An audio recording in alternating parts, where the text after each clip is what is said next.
This evening, I just sort of thought I would do an informal live stream for those who are interested. I was doing this more or less to discuss my upcoming project being on the Second American Civil Conflict Syrian style. As in, by Syrian style, I mean factional.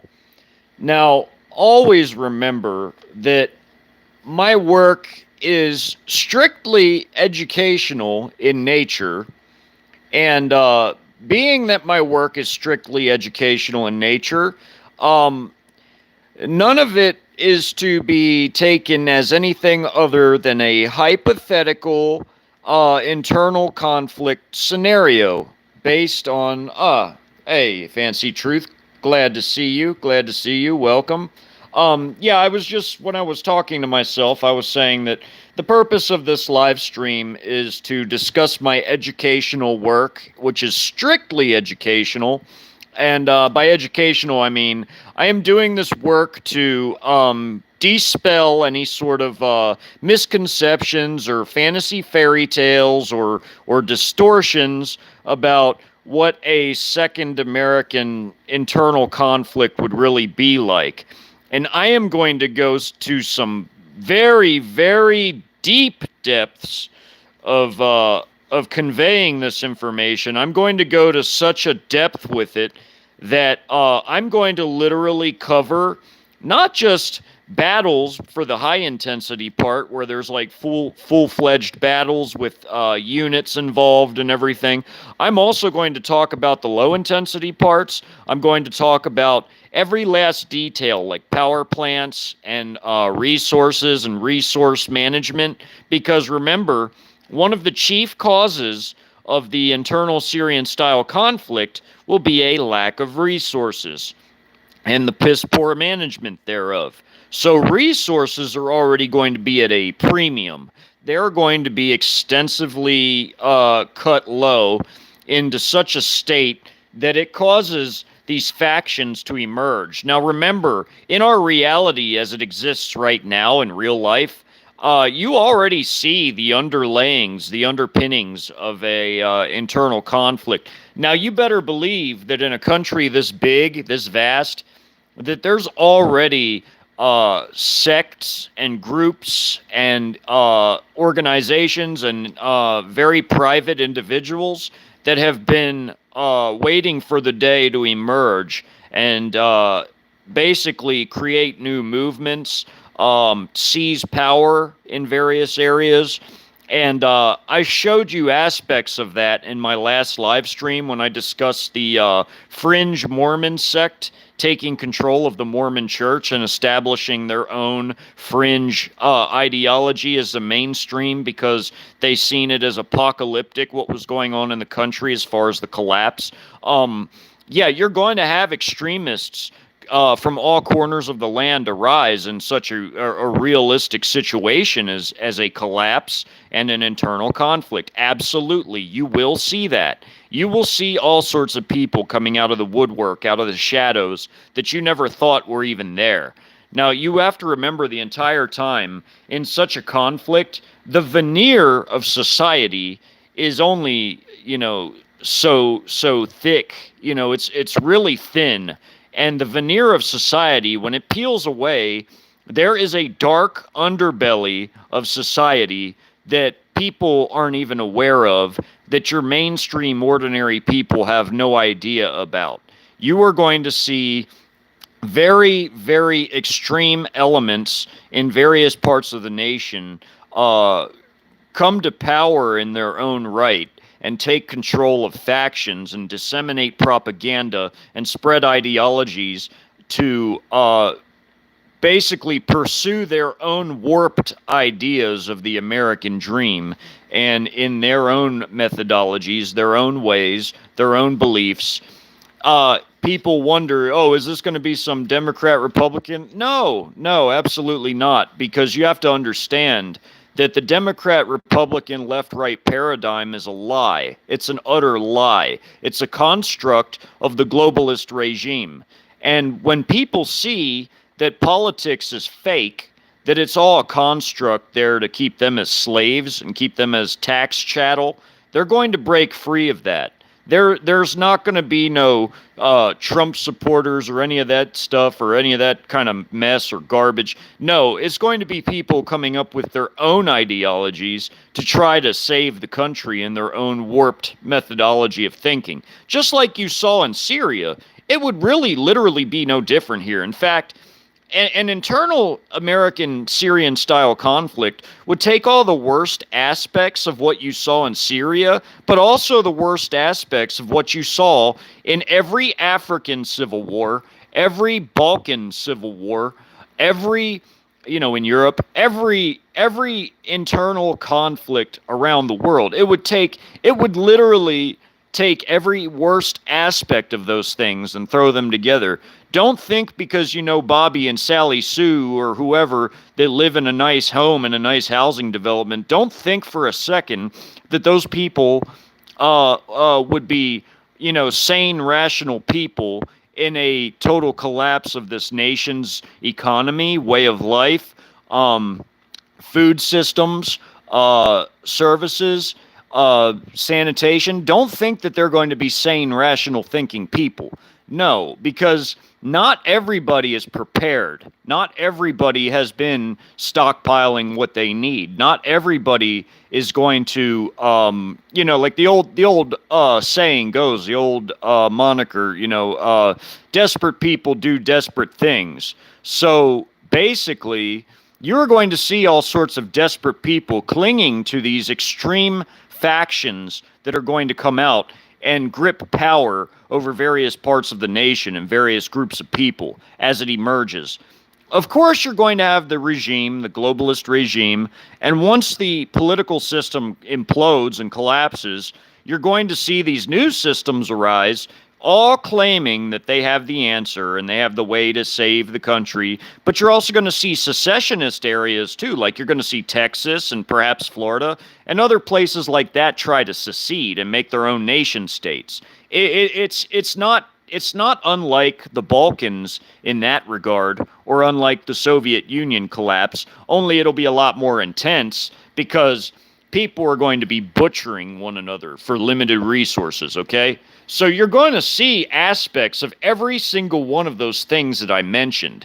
It's not going to be some, people marching across the field shooting at each other like the old Civil War. No, those days are over. It's not going to be a blue and gray thing. No, it's going to be like a Syrian thing where you're going to have extremist fringe groups arise, like I portrayed on my map, on my hypothetical Second American civil conflict Syrian-style map.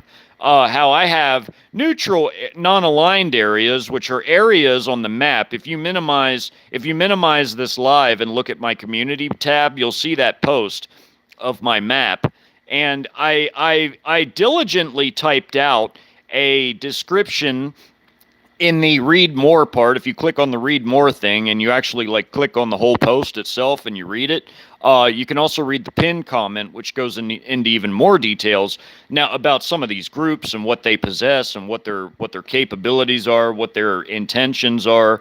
I also made actual little detailed cards, like flashcards of each group that has all their goals, what type of leadership they have, what their forces are, how big their forces are, who comprises them, or what type of heavy weapons they have, if any, if they possess any WMDs, which are, weapons of mass destruction, what kind of propaganda methods they have, what type of atrocities are typical of the group, what type of resources they have access to, if any, what type of economic and financial system they have, because when you think about it, all aspects of the globalist regime will collapse because when the country's system collapses, the economy collapses, people are going to flee from the dollar. And it's not just going to be around the world of the dumping of the dollar like Sandman, like Project Sandman or Operation Sandman. No, it's going to be something internal as well. You're going to see people flocking to hard assets like gold and silver, or bartering economies spring up in the various areas. Each area has its own economic system, financial system, apart from the regime. Now, of course, the regime is going to cling to its collapsed, overinflated debt dollars, but that's why they're going to really fail and lose controls, because they can't buy nothing with those money with that money. The regime will be broke. It can't buy nothing with its debt dollars. It has no gold. I mean, what's it gonna do? I mean, really. So people that do hold gold are going to be able to, cast away those shackles in such a scenario, and they're going to revert to old style systems of trade and money. You're going to see that. It's going to be all over the place. It'll become prolific.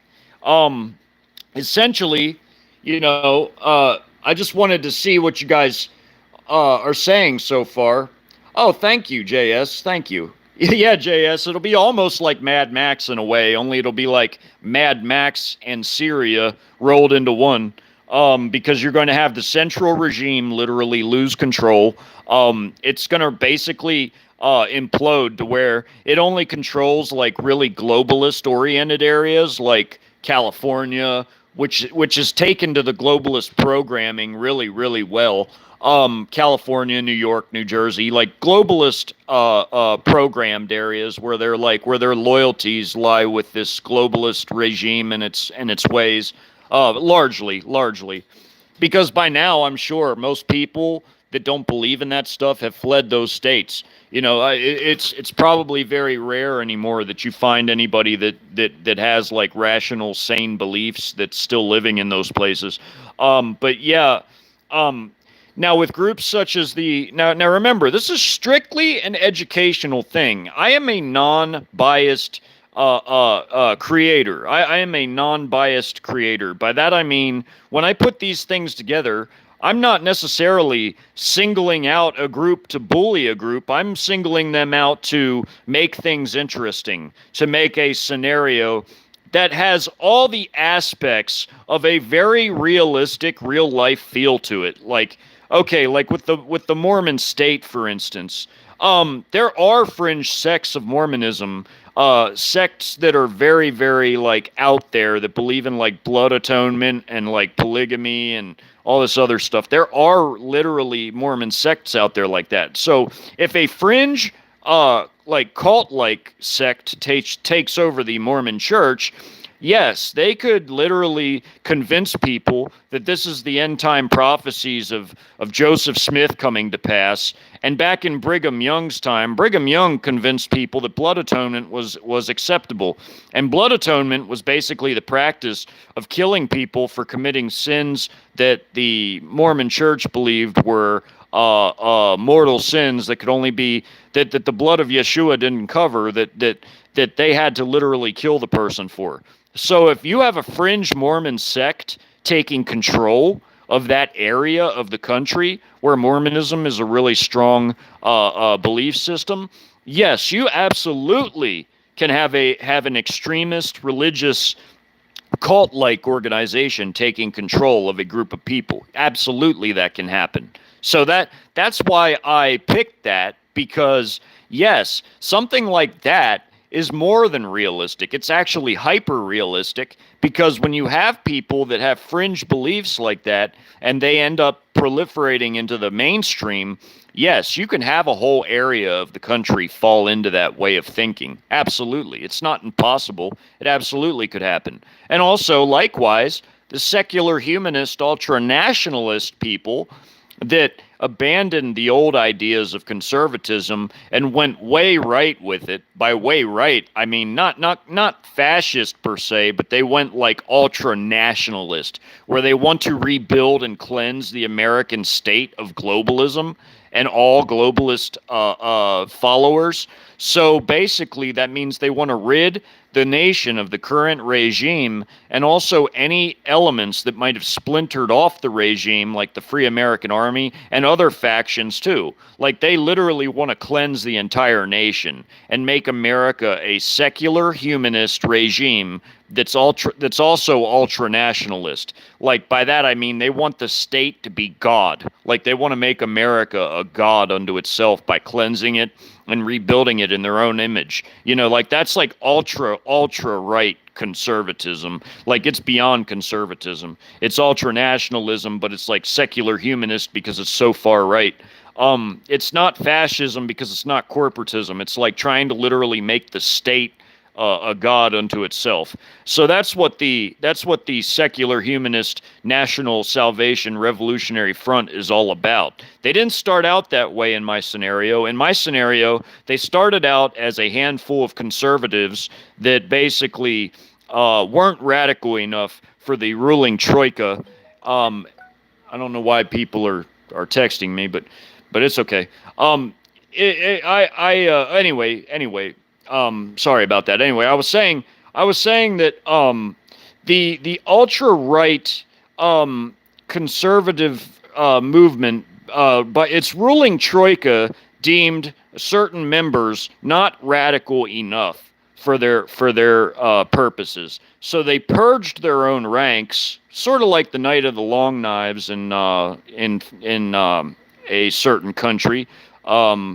It was a fascist nation in Europe. But anyway, they had their own version where they purged their own rulership, and the ruling troika established itself. It was ultimately headed by an ex-army colonel and a mathematics professor who was part of the University of Iowa, and he was part of the basically the former conservative intelligentsia, and there was another gentleman that was also in the ruling troika. I have yet to create this character, but when I do my actual documentary where I read the whole scenario script, I'm going to go into all kinds of details. There will be palace intrigue, and by palace intrigue, I mean I'm going to talk about the different leaders of the different factions, what they did before the internal conflict, how they became what they were, and also how they came to lead their factions. So this ruling troika basically took control of the ultranationalists, and they want a unitary, one-party, secular humanist regime with right-wing attributes. So that's ultimately what they're trying to pursue. And they have the biggest forces, numbering 5 million, broken down into a core force of 1 million, mostly ex-combat veterans, some former National Guard and Reserve and active forces who switch sides, and another 3.8 million of militia forces that are armed men and teen boys with rifles, basically, because they use child soldiers. I took attributes of the RUF. Like, I don't know if you all ever saw the movie Blood Diamond, but the RUF is the rebel faction in Blood Diamond, and they use child soldiers, like teenagers and stuff. Well, anyway, and they have 200,000 additional troops, which are paramilitary death squads who go around. They're roving death squads who go around hanging and shooting people, and also burning their worst enemies. They tie them to stakes and burn them alive. And they also they abuse their prisoners and throw them into starvation cells, and they have basically murder camps where they send some of their enemies to. This is the secular humanist forces. Okay, these guys are really, really brutal and ugly about their methods. They're only really matched by three other factions, which is the other one is the Mormon State, who I'll get to. Now, I also wanted to let you know before I go any further with this is that when I do this educational documentary, it's not going to be for the squeamish. I want to show people the dark underbelly of what's coming so that when they see it, they don't freeze up and panic. I want people to know that this stuff is as real as it gets. If you want the reality and you don't want the sugar-coated version, then watch it. But if you want the sugar-coated version, then don't watch it, because it's not for you. I only want serious people who want to be more effective planners and emergency planners for their families and themselves. And in order to do that, I have to show people every single solitary aspect of this stuff so that you guys can get an understanding, a deep-seated understanding of really who's out there, what they could be planning, and how realistic this stuff really is, okay? Because there's all kinds of malevolent forces out there planning these types of activities and actions. Of course, I don't know any personally. I mean, but I mean, even so, I still have enough common sense after being a combat soldier in Iraq and seeing evil firsthand. I understand that there's evil forces. We're not excluded from that just because we're in America. No, there's evil here too. In fact, I would even say that some of the most radical elements that will arise in an internal Syrian-style conflict here, I would say they would easily match or surpass anything that's in the Middle East. And I'm serious about that. I'm very serious. And I want to show you all the aspects of that, because I'm going to show you all the different ideologies, how they match up, what they want, what their objectives are, their goals and such, and what they stand for, who rules them, what their forces are comprised of, how they fight, how they use WMDs, all of it. I'm going to show you every last solitary single detail of this stuff, okay? Well, anyway, back to my cards, my little flashcards of each faction. I said they had the biggest forces, numbering some 5 million, broken down into a core force of 1 million, mostly ex-combat vets, some former Guard, Reserve, and active forces who switched sides at the beginning, 3.8 million militia forces, which are basically right-wing, like ultra-right-wing militiamen that formed up in various communities, and they're armed men and teen boys with rifles. So they're child soldiers and they're armed men. Plus, they have an additional 200,000 paramilitary death squad combatants who basically rove the nation and try to cleanse it town by town by executing their enemies or sending them off to murder centers. Anyway, they do have access to heavy weapons, and that's tanks, infantry fighting vehicles, like I'm talking like Abrams tanks and Bradleys, which are infantry fighting vehicles, armor personnel carriers, which could be your M113s, artillery, which could be your towed or in some cases self-propelled guns. They do have some rocket artillery like the HIMARS and also the M270, which is the MLRS. They do have helicopters and aircraft, even though most of the helicopters and aircraft they have don't fly very much because they don't have the fuel to keep them in the air, and they also don't have the spare parts, because you have to understand, when the nation breaks down, the military-industrial complex is gone. You're not going to have people going to work amid a civil war. I mean, really. I mean, and that's even if the factories had power. You still wouldn't have people going in the midst of fighting, but a lot of areas are going to have really patchy access to electricity, and military arms production plants do not, they require a lot of electricity. They do not use little electricity by any means. So, So anyway, they have to cannibalize a lot of their vehicles for spare parts. They have to be very sparing with the fuel they use. So when they only really use a lot of vehicles that they're able to when they're about to launch a major offensive in certain areas, like a literal huge battle is when they're going to actually spin up their vehicles and maintain them the best they can and fuel them up and send them into battle. But otherwise, most of those vehicles are not going to be used all the time because they can't spare it. They can't spare the fuel. They don't have the parts to where they can just willy-nilly use them all the time. They have to be very sparing with what they have. And that goes for all the factions. So keep that in mind whenever I mention what they have.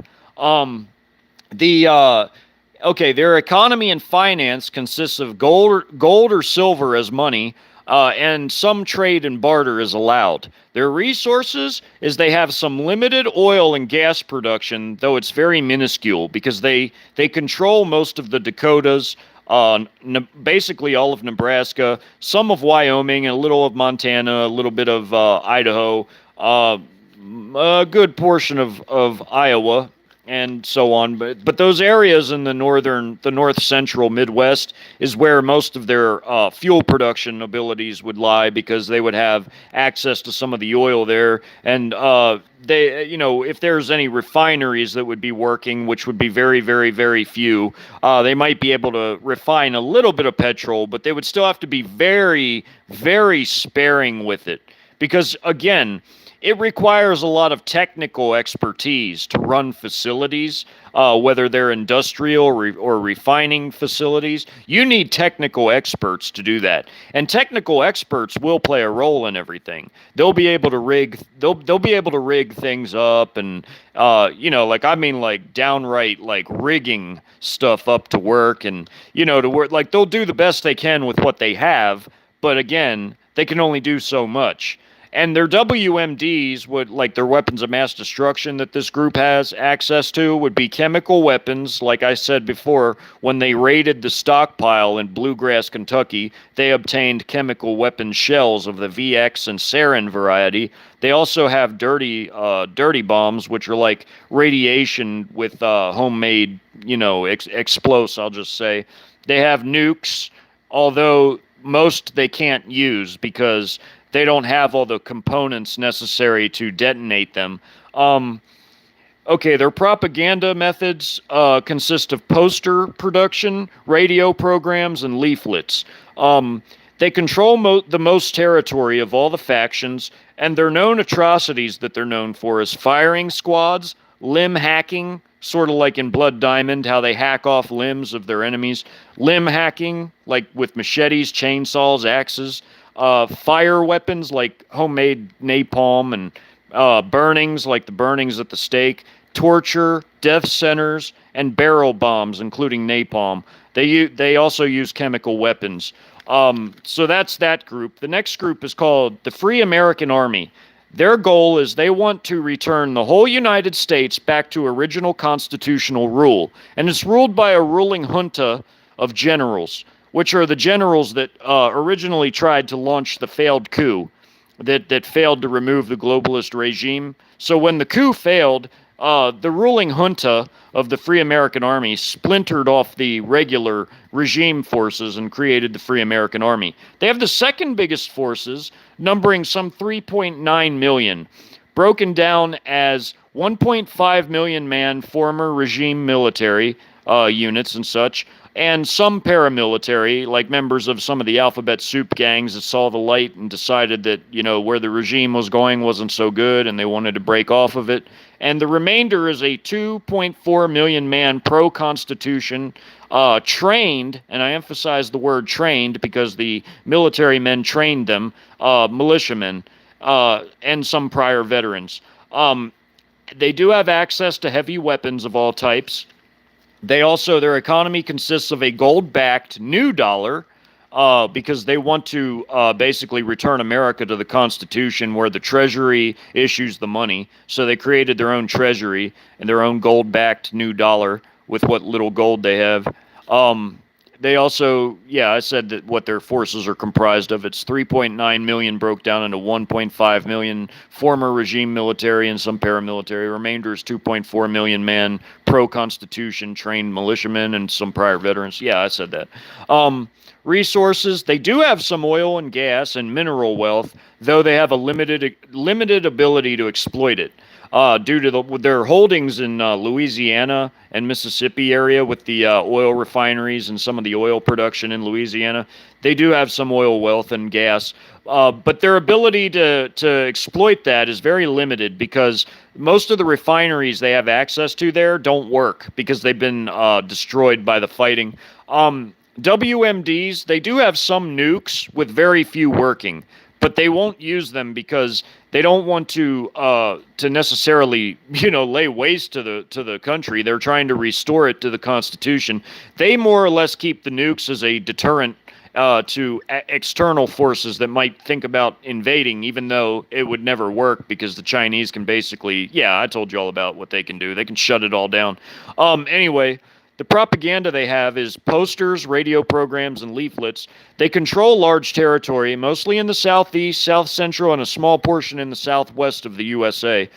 Their atrocities mostly follow Geneva Conventions, minus rare incidences of field executions.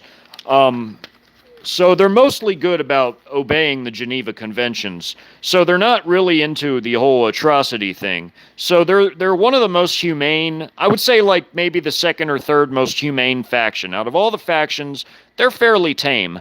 I mean, as far as how they treat prisoners and treat people in general. because they do have the most noble goals, I think. Well, one of the most noble goals. I mean, Texas and Florida had a good idea to secede because they wanted to get away from this globalist garbage too. But anyway, the next faction, speaking of Texas, is the Texas Republican Secessionist Army. So they seceded from the USA, and the current state government became the national government of Texas. They have the third biggest forces of all the factions, numbering some 3.8 million, broken down into 3.5 million being militias from various communities throughout Texas, mostly veterans and combat veterans and other armed men comprising the militiamen, the 3.5 million militiamen.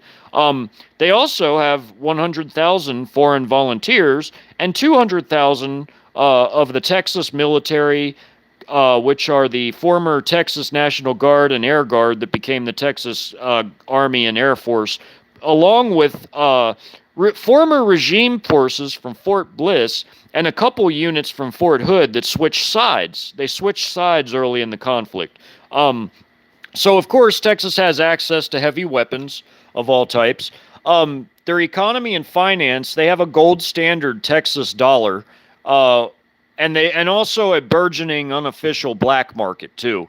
They have resources which are probably the best out of all the factions. They have access to oil, natural gas, decent food production, and they have other minerals, though limited in the other mineral category. They are able to exploit the resources, but in a fairly limited amount. I mean, it's a little better than all the other factions, but it's still pretty marginal. It's still not that great. Their WMDs they do have working nukes, but they use the nukes as a last stand sort of a weapon. Like if they felt like they were about to lose and they were about to lose Texas and to any of the other factions, only then would they consider using the nukes. But they do have the Pantex plant, which was the former United States nuclear weapon manufacturing plant. They also have the air bases, which switched sides and became the air units at those air bases became part of the Texas Air Force. Because, again, Texas is one of the most tame of the factions, along with the Free American Army. Texas also obeys the Geneva Conventions, has no known atrocities, minus maybe a very rare incident here or two. But they control a large territory, which is basically the former state of Texas, of course. They are allies with Florida, which is also seceded, and they supply Florida via oil shipments through the tankers. You see, there was a naval reserve fleet. I don't know how many of you know about this or not, but there was a naval reserve fleet in Beaumont in real life, not just in the scenario, but in real life. Everything in this scenario is based off of real life. I just want y'all to understand that. So there was a naval reserve fleet in Beaumont that had oil tankers, barges, and other types of support vessels. So when Texas basically declared itself independent, they basically took control of those tankers and everything else. And that's what they used basically to ship oil to Florida, to keep Florida afloat in the Civil War. So anyway, that's Texas. Now my next faction is the Mormon state. They want a theocratic Mormon extremist rule over all of America. They are a fringe Mormon ideology ruled by the Council of Elders who replaced the church president Nelson. So it's basically a bunch of fringe clerics or priests, that bishops, whatever you want to call them. They're called the Council of Elders, which is what they named themselves, and they took over in place of the former church president Nelson. These guys are basically religious nuts. They're kooky. They believe in this fringe ideology of Mormonism. It's like a splinter off of the regular Mormonism. They believe in the blood atonement, which is where they believe in killing their enemies for committing mortal sins and things like that. They also believe in the whole polygamy thing. So they use that as a way to put women into sex slavery. So it's a fringe sect of Mormonism that took over mainstream Mormonism and basically spread their ideology via cassette tapes from the basically the council of elders. They made cassette tapes that were spread throughout the world because they sent their cassette tapes out of the country through the border with Mexico, and they had their agents basically travel to other nations where there's known large Mormon populations, like Brazil, Mexico, Philippines, and the purpose of that was to get foreign volunteers to come to the Mormon state and fight for the Mormon state. That there's a lot of parallels with that and the Islamic State in Syria. And when the Syrian civil war was going on, the Islamic State got a lot of foreign volunteers too. I mean, I guess I shouldn't say a lot, but I mean, it was a moderate size. They got a moderate size of foreign volunteers. So they have the fourth biggest forces, numbering some 2.5 million total forces, broken down into 2 million Mormon militias, 300,000 quote unquote called by the faith forces, which are the international Mormon volunteers that come. They also have 200,000 core forces of former National Guard veterans and such that have combat experience, and they're called Joseph Smith's own, in quotes. That's like the name of their element. It's like their most elite element, so they call it Joseph Smith's own. And they have access to a moderate level of heavy weapons, though it's mostly just artillery, some armor, and a small amount of air power. So they have to be really careful how they use those things in battle. And their clerics have been known to ride into battle with their troops, so they're like really fanatical. Like they're like uber extreme. They're about as extreme on the religious end as the secular humanist National Salvation Revolutionary Front is for the secular humanist ideology. So, and they did both clash with each other at the beginning of the Civil War, but they ended up coming to a truce because it's like an immovable object meets a unstoppable force with the two extremist elements. So the religious extremists and the secular humanist extremists couldn't make each other budge, so they just opted to do a truce. So that's how they ended up deciding they needed to concentrate on eliminating the other factions before they had a final showdown with each other. But for the time, they had a truce in the Civil War after the initial fighting. But their resources for the Mormon state are very small petrol stockpiles for their vehicles. They do have coal for their coal stoves and coal power plants. They do consider their women resources because they sell their women in markets. They have no working extraction for gas and oil, though, so they only have their very limited stockpiles of petrol. So basically, when they come into an area, they're basically trying to loot all the fuel they can find.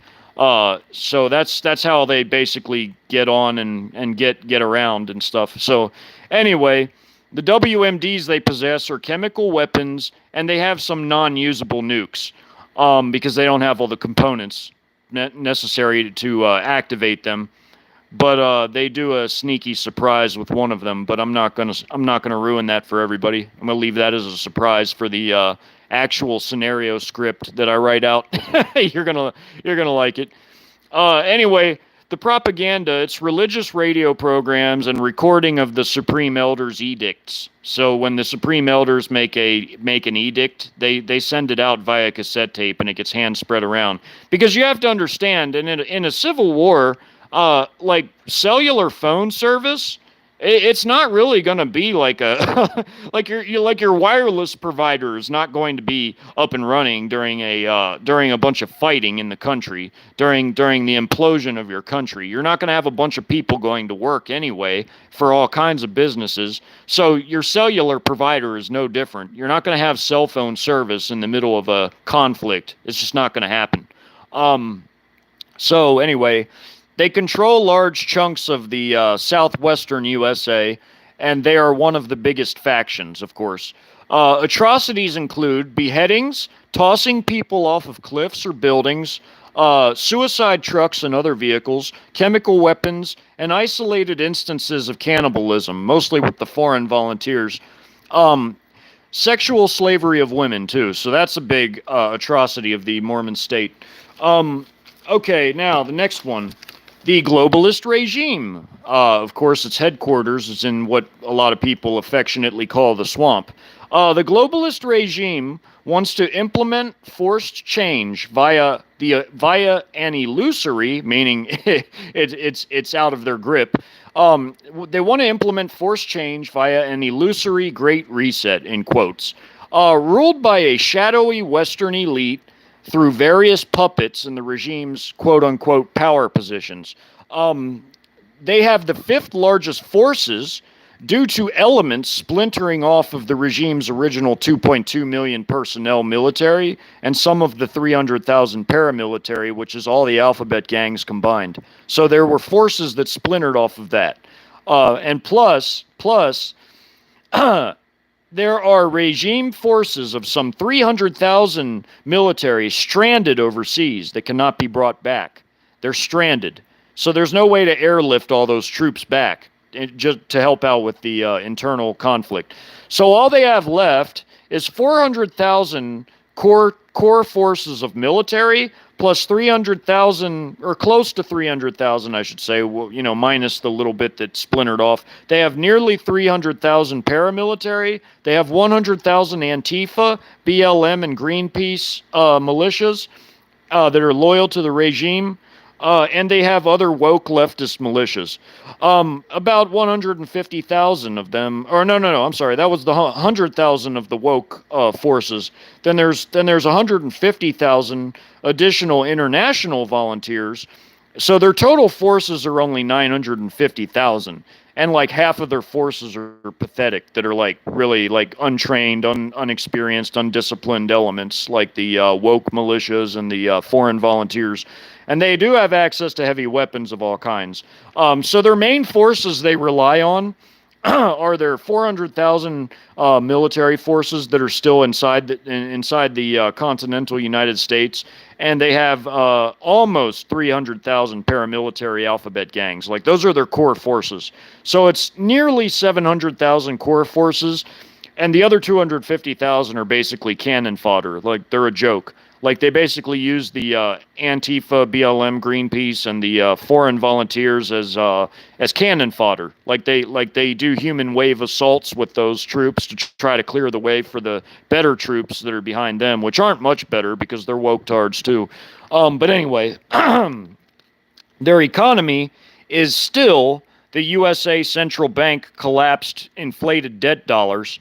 Their resources are very low, depleted fuel stocks from the strategic reserve due to them selling off most of it, and limited other stocks, limited food production, WMDs. They do have some nukes, which they use as they're trying to use as a deterrent to any external interventions on any of the other sides.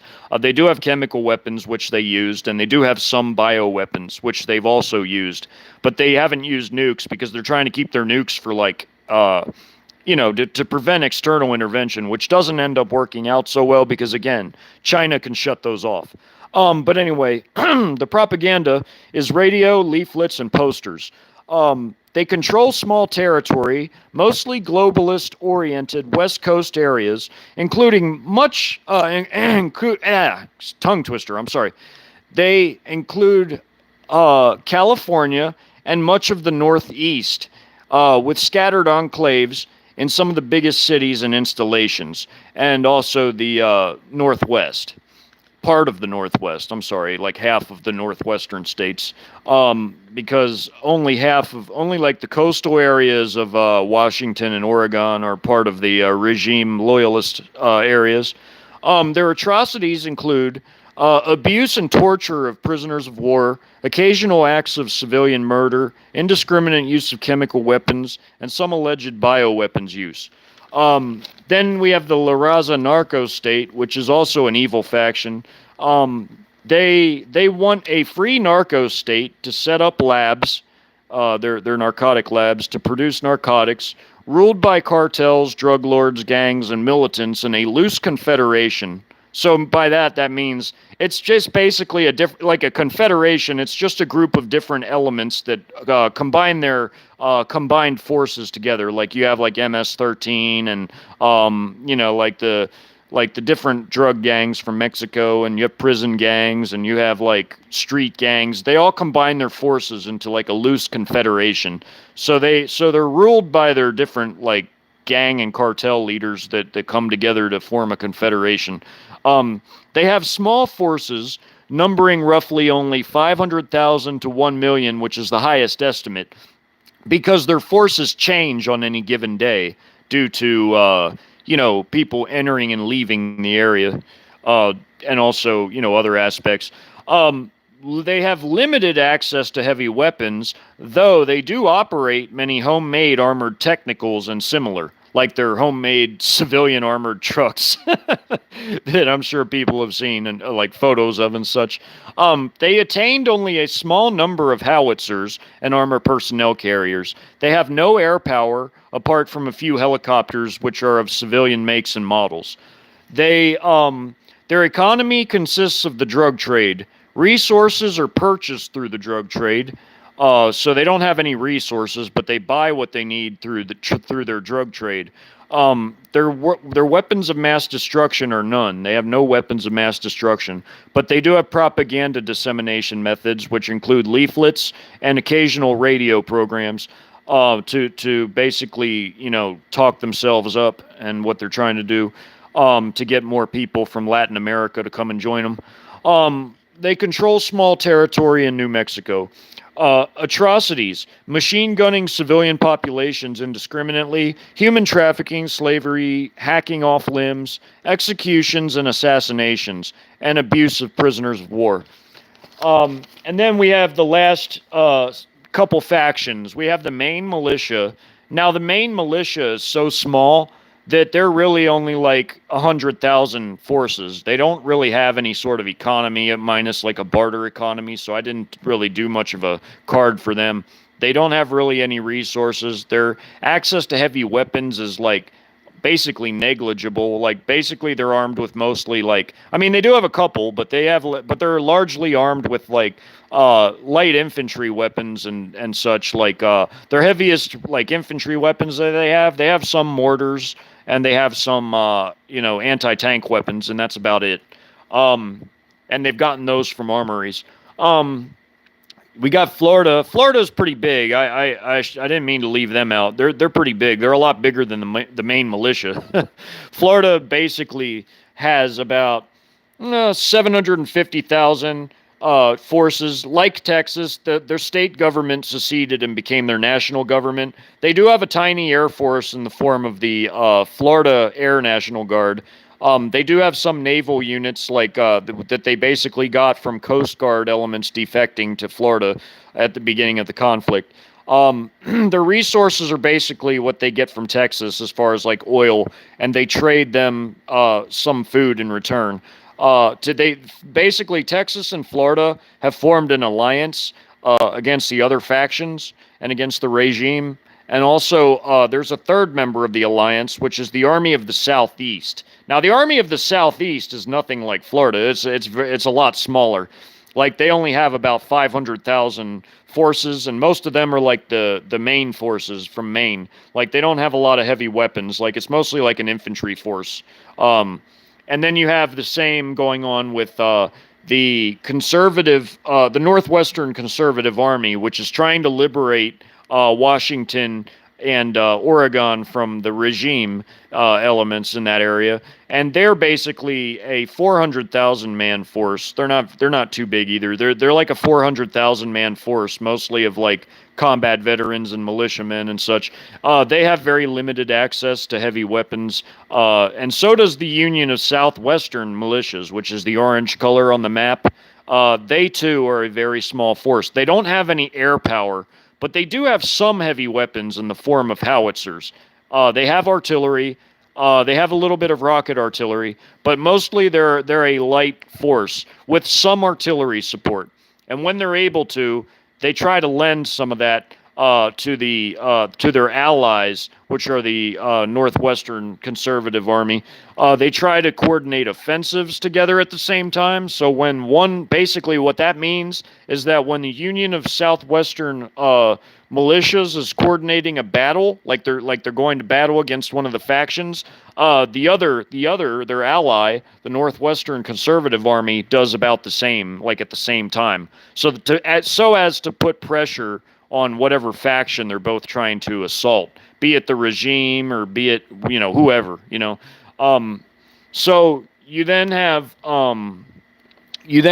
basically what's left after that is you got, let me see, did I get them all?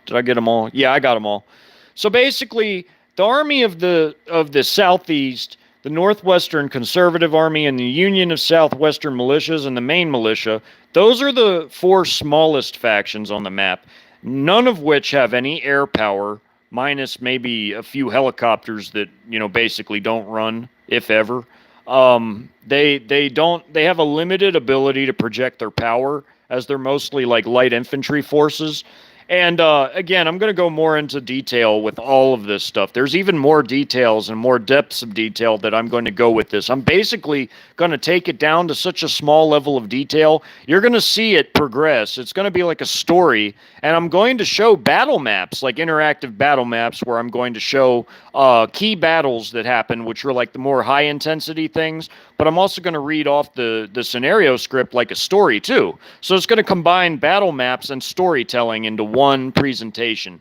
Now the storytelling is going to revolve around like some of the low intensity aspects, some of the atrocities committed by all sides, all that stuff, the resources, how it progressed from riots and false flags into a full-blown powder keg of an internal Syrian-style conflict where these factions arose in the midst of the chaos and turmoil, and how it all came to be what it was, and how it led to humongous battles with humongous costs of civilian and combatant life both. So, and basically it shows step by step how the country rips itself apart to basically to get itself ready for the foreign invasion that's going to come next from Russia and China, like I've already shown you guys. And now the scenarios on the Sino-Russian invasion, those were in a best case scenario, like taking life as we live it now and throwing an invasion into it. No, it wasn't that. Those scenarios weren't happening right after an internal conflict. Those were happening after like a more sane, rational time like we live in, where everybody's relatively calm and there isn't all this infighting. No, if you throw the Sino-Russian invasion in after all the infighting, then yeah, it's just like a mop-up job for them. It's even easier. And I already showed you how bad we got beaten by them in the best case scenario. Can you even imagine a worst case? It's going to be so easy for them. They're just going to walk right in and basically take it, because this place is going to be basically ripped to shreds, and most of the people are going to be, they will have butchered each other to the point to where there's really going to be no really any sort of effective resistance, because there really wasn't any effective resistance in the good case scenario. So in the bad case scenario, it's basically like they just waltz on in and plant their flag. It'll be that easy. But anyway, yeah, I if you all want to learn more about that, go watch my 96-hour invasion documentary playlist. That's some of my past work that goes into the foreign invasion. And remember, that's a best case scenario. So is the Northwestern documentary, which I made to more highlight the terrain aspects of how terrain affects operations. Like in mountainous terrain and such. The Northwest has such a diverse type of terrain because it's got the desert with the Great Basin desert in parts of Idaho and such, and then you have forests, you got mountains because you have Cascadia, you have the Rockies. You got plains and hills. I mean, you got everything up there. So I made that region to highlight the terrain aspects of what a foreign invasion and their operations would be like in those types of terrain. Also, the original one I made, the 96-hour invasion playlist, it gets better as you go, like more detailed, because that was my original documentary series. So the first maps are kind of like bland, but it gets better as you go because I did more color coding and it becomes like even more detailed, where I break it down into smaller units, like battalion level and even in some cases company level. and where they're going for key roads and infrastructure objectives and cities and other human settlements basically. And it shows you how they would do it with their Trojan horse shock armies. It's hybrid warfare where they combine the concept of the Trojan horse with the on their CCP regime properties that they bought. So what they're going to do in an internal conflict is they're going to sit on their CCP regime properties while this place is ripping itself to pieces. And any group of people that happens to wander by those places, they're just going to get butchered because those Chi-Com units are going to have such a high level of technology compared to what this place has as it's ripping itself to pieces. And there's CCP regime properties spread out all over the nation. So when it's time for them to emerge and quickly take this place over, yeah, they're going to do it with such a quickness, it'll make people's heads spin. I mean, it already was quick in my best case scenario. Imagine how much faster it'll be when there's infighting happening. So when they come out, it's going to be like, they're just going to come out and plant their flag, and it'll be a done deal. But anyway, yeah, if you want to see more on the foreign invasion in a best case scenario, go watch those 2 documentaries. Read my stories in the community tab because those go with the docuseries. Those are part of it, but they are made to show the minute, smallest details of what it's like on the ground from a character level, street level point of view. By street level, I mean right there on the ground where it's actually happening. I wrote such details into those stories that, with the maps, when you look at those map videos and then you read the stories, it'll all come together. It'll all click in your mind what this is going to be like when they invade. Now, with the civil internal conflict I'm doing, with this scenario that I'm making, you'll see what that's all going to be like. So then you can comprise, when I'm finally done with the internal conflict, then I'll do my invasion audiobook where I'll combine all the aspects of the stories and the maps together into a story reading so that you can listen to it in an audiobook sort of a format. So yeah, basically that's where I'm taking everything, and then you'll be able to you'll come to a conclusion to where you can be even more effective people, because I want you to be more effective people. That's what all this is about. It's educational. Take it as educational, nothing more, nothing less. It's to make you all more effective people, more effective planners, because it's there to dispel any misconceptions, any fantasies, any, distortions, like I said at the beginning. That's what this is all about. It's made to give you guys the most realistic, most comprehensive point of view of how this is all going to go down. I mean, remember, it's hypothetical, but this hypothetical stuff can very easily manifest in reality. I mean, it might be different factions with different names, but you're going to see these types of ideologies crop up, and there's going to be very, very extreme elements, just like what I'm depicting in the hypotheticals, that are going to go around and do horrible things. So, yeah, I'm going to show you every last detail of this stuff, and I'm going to show you how exactly it would look.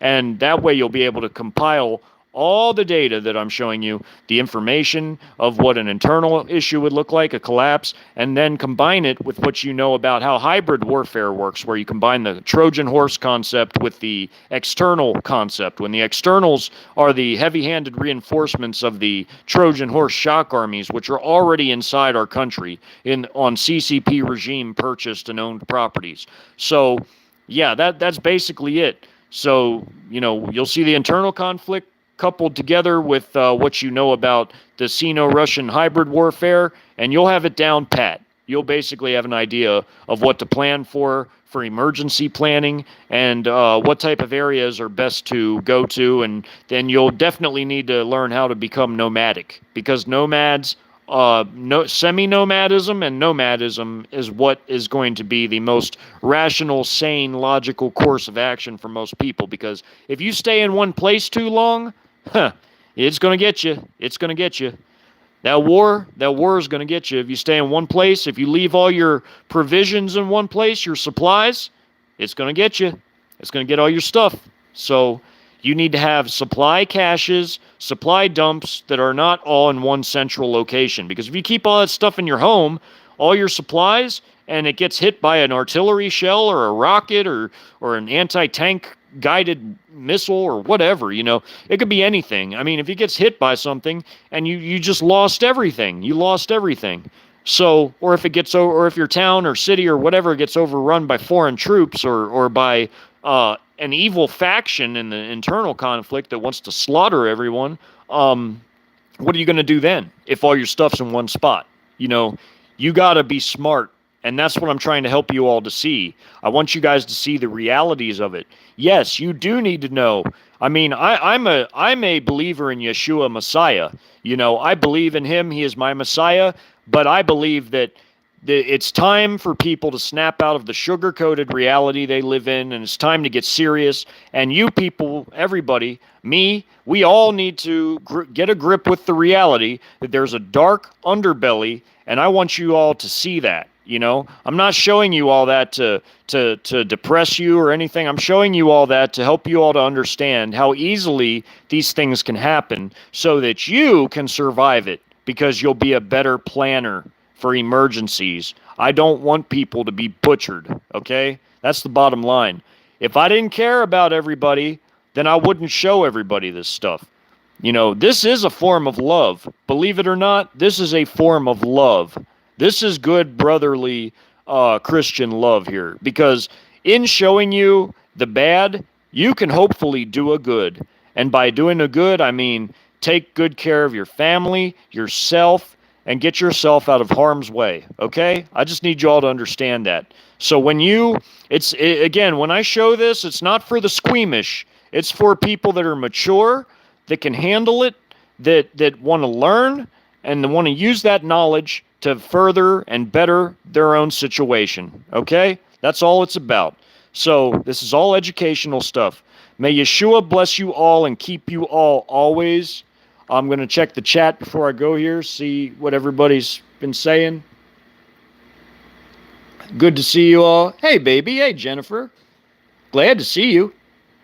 Oh, yeah. I'm glad to see all you all, really. I mean, I'm glad to see you, baby. I'm glad you made it. Hey, Aaron.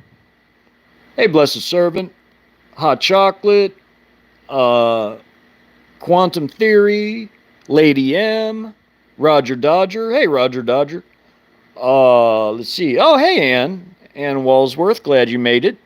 See, I'm just scrolling back. I don't want to leave no one out.